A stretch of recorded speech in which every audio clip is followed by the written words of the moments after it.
the offense the lesser point because of these injuries?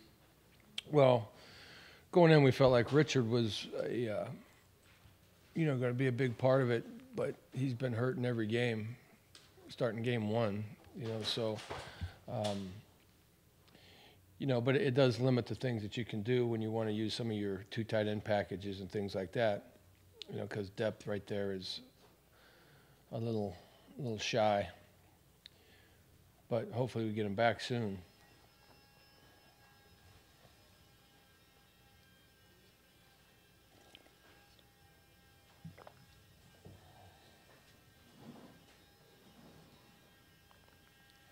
Along with that, is the offensive line not as good as last year, or not performing as well?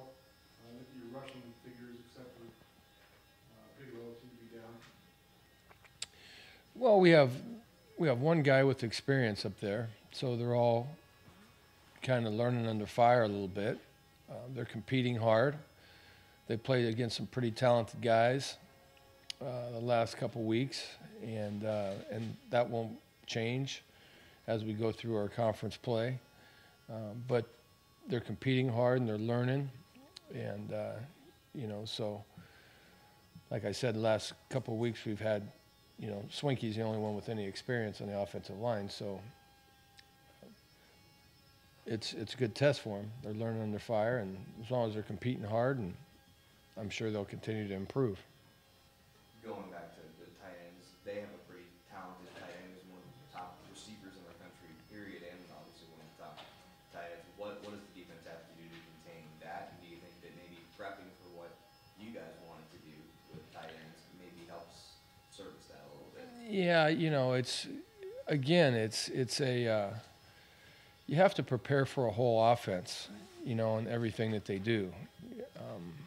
Because they do have some talent and they can run the ball, so you just can't focus on the pass game because Cameron Marshall's a good back and the quarterback's elusive. So it's it's a phase of it, but really you have to contain the offense, and that's a challenge because they spread the ball around. They do a nice job. He throws it he's over 70% throwing the ball, So, but again, it's not just one guy. So, defend the whole thing.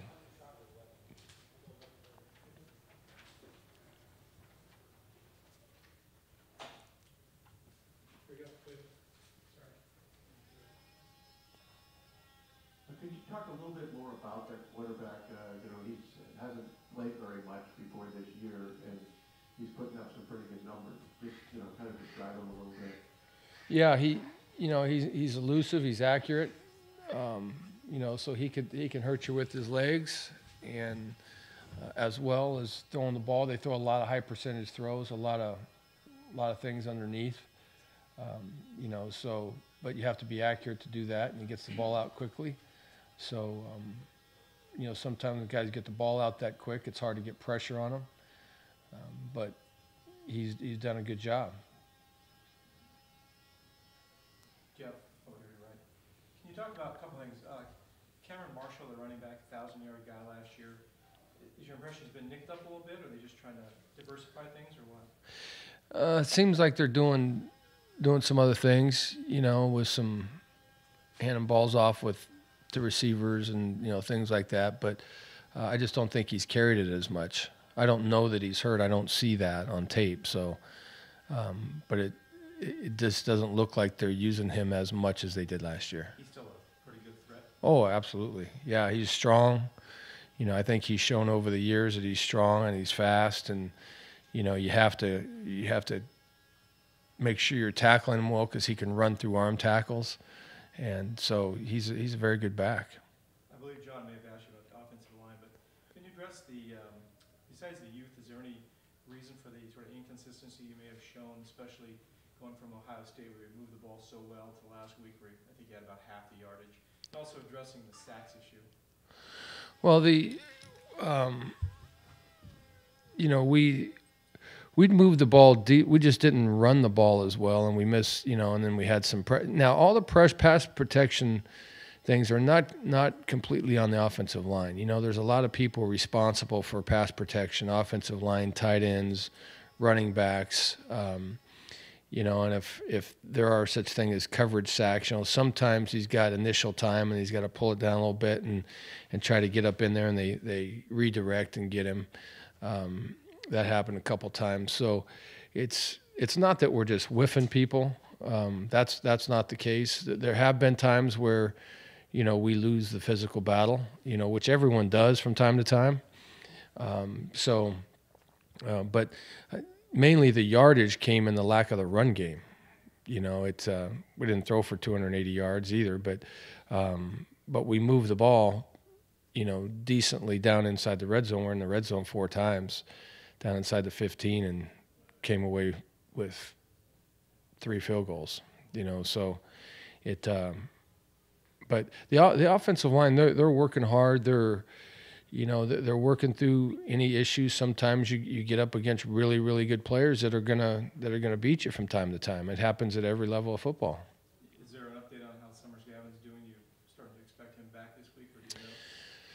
He practiced today some, and so with him, it's just kind of a day-to-day thing, how he comes off of practice. He did more today than normal, and so it's just a matter of how's he going to feel tomorrow after the work that he got today. It's day-to-day, really. You mentioned that the sacks are a product of a lot of things. How much does Zach need to, he's been taken off running with the ball some. Does he need to do more of that, or more dumping the ball off, or any of those his responsibility? Or? Well, yeah, it depends. I mean, there's times where he's trying to step up and make something happen, and then a guy who ran by redirects and comes back and gets him from behind that he didn't see. But throwing the football away is part of it. But he's also made some plays with his legs of stepping up in there and making positive yards as well. You know, I would prefer him to pull the ball down and go than try to throw in the coverage, you know, and so and he's been doing a pretty decent job of that, of not turning the football over. And so but yeah, it's on everyone. It's on route runners to get open. It's on quarterbacks getting rid of the ball. It's on, you know, it's a team game. And so the thing about offense, it takes all 11 guys to do it. You could have 10 guys doing it right, and one guy just either blows an assignment or just gets physically beat. And that happens in football. You know, you got good teams there. They get scholarships too. You know, and so it happens from time to time. And, you know, so we just need to continue to improve to make sure that we can win the one-on-one matchups or hold our own in one-on-one matchups. There's been very little quarterback rotation over the last couple of years. Are you at a point where if you're assessing that the QB performance is down in a particular game that you might consider bringing in another one just as a spark to see what happens? No. No, it just depends on what's going on in the game. I mean, you look out there and you see what's happening, and could anybody do something better or different, then maybe, but when you're looking at, you have to take in consideration what's happening out there, and so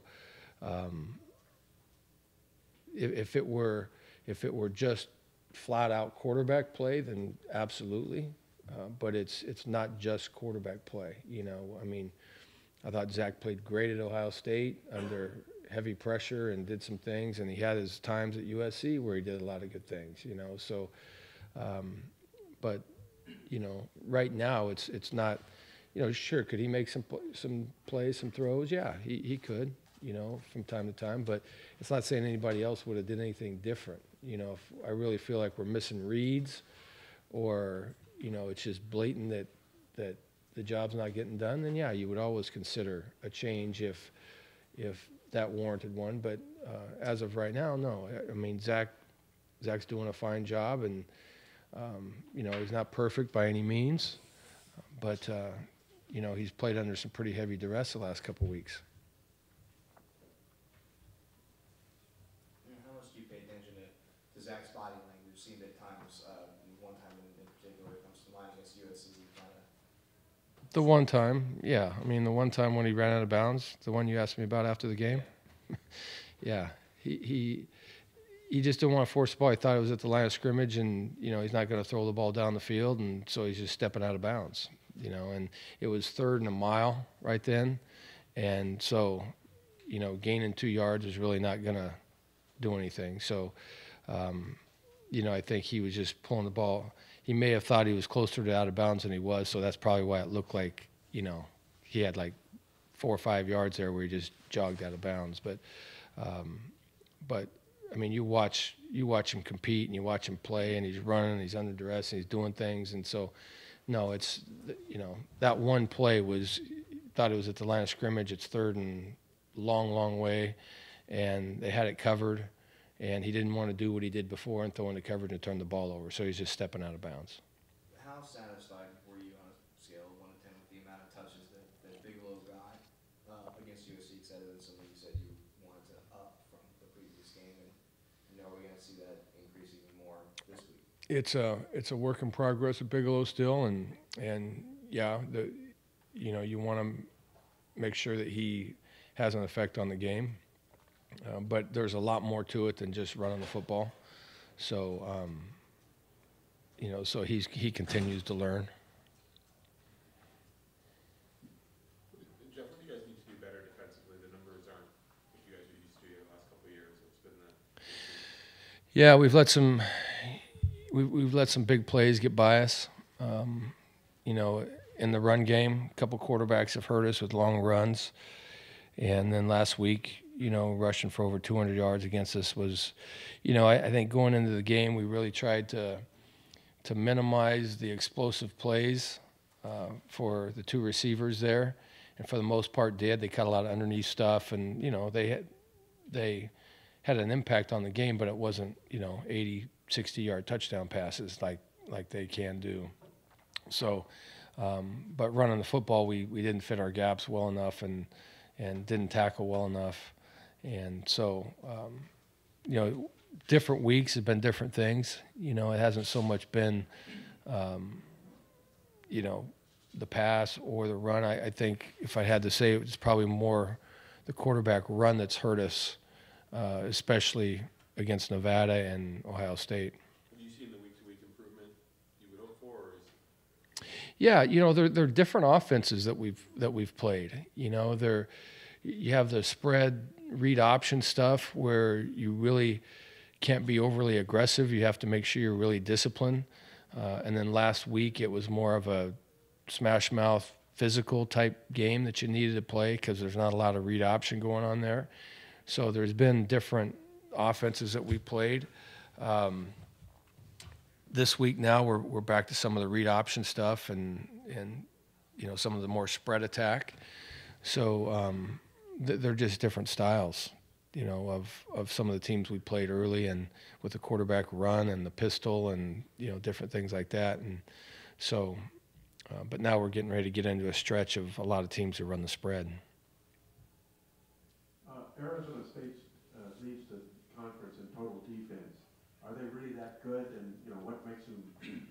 What's their secret? What do they do? Yeah, they give up 12 points a game, and they play very hard. They're physical and very disciplined in what they're doing. They have a nice scheme. They have a good secondary. They run to the ball really well. They tackle, and they're able to get some pressure on the quarterback. And I think they have 8 interceptions so far. So they've been able to turn the football over. They're in the backfield a lot. They get a lot of tackles for loss, and so they play very hard. They have good players. They always have had very good athletes, and that hasn't changed.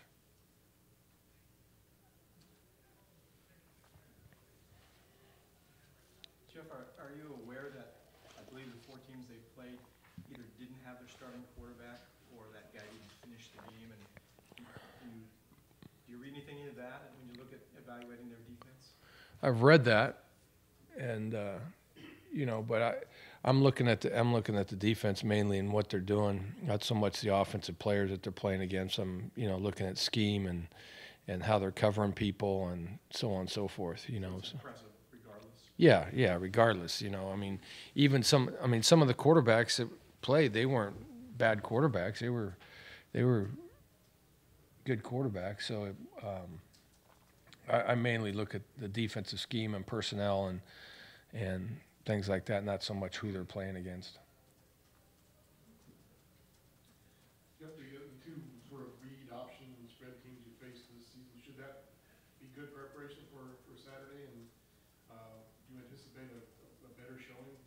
against that style of offense? Yeah, I hope so. You know, the Ohio State game, I thought we played well a lot of the times and just gave up some big plays. And so, you know, you hope that each week there's more familiarity with that style of offense and what you need to do. They're all a little bit different, you know, because they run different route combinations and so on and so forth. But when you have to account for the quarterback, that's a part of it. And so, you know, you don't have to account for the quarterback so much at USC except for bootlegs and things like that as far as being a runner. But, you know, so they are different philosophies. And, yes, I would hope that our experience in that, you know, there's some recall with, you know, how to defend it. They have kind of a little bit of a two-quarterback system. What's the approach to defending that? Well, it's still their offense. They don't really do much different, you know, on offense. So, yeah, again, you have to defend the offense. They don't change and go to a downhill two-back run game if another quarterback comes in. They still play their same offense. So it's, you know, that's what you need to defend. Make sure that you're disciplined in your gap integrity. You have every phase of it covered, you know, whether account for the quarterback, cover the receivers, you know, take care of your gaps inside. All those type of things are important no matter which quarterback plays. Jeff, are you still comfortable with the model in this one, and you made 3 in a row? Are you looking at, is that open still in competition? No, Vince is our kicker. You know, he bounced back. He had solid kicks. Last week, I think I mentioned it last week when we met. I don't know, maybe it was on Thursday because actually it was on Wednesday that we do a 2-minute drill and put him in 2 situations and he hit him right down the middle. And the first one at the Coliseum, he caught his toe in the grass. You know, when it came off his foot, I thought, oh, that didn't look very good. But are you okay? And he said, yeah, I just caught my toe in the grass. And then the next ones he kicked solid, you know. And so he's kicking the ball well in practice. And so, you know, he had a rough day one day, but we have confidence in him and going to stay behind him, and he's a good kicker. When Clancy was coaching the NFL, he didn't really see any spread option offenses. Has there been a learning curve for him as he's come in here and had to deal with that? Could that be perceived as a weakness?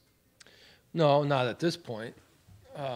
I would have said the first year, I think Clancy would be the first one to tell you that was the biggest transition that he had to make. That on Sunday it all looks the same, but every week is different, you know, in college football. You know, you go from the pistol to the 2-back downhill stuff of USC. You go to the total power game of Stanford. You go to the, you know, tempo, fast-paced Oregon offense. You know, Arizona State's the same way. So I think the first year, I think he would admit that was definitely something he had to get used to, and that's, you know, what he did in the off season. So at this point, no, I don't think it's, you know, I think he has packages for every. I know he has packages for every style of offense we play. Okay, maybe time for a final question or two? Okay, thanks. All right, thank you.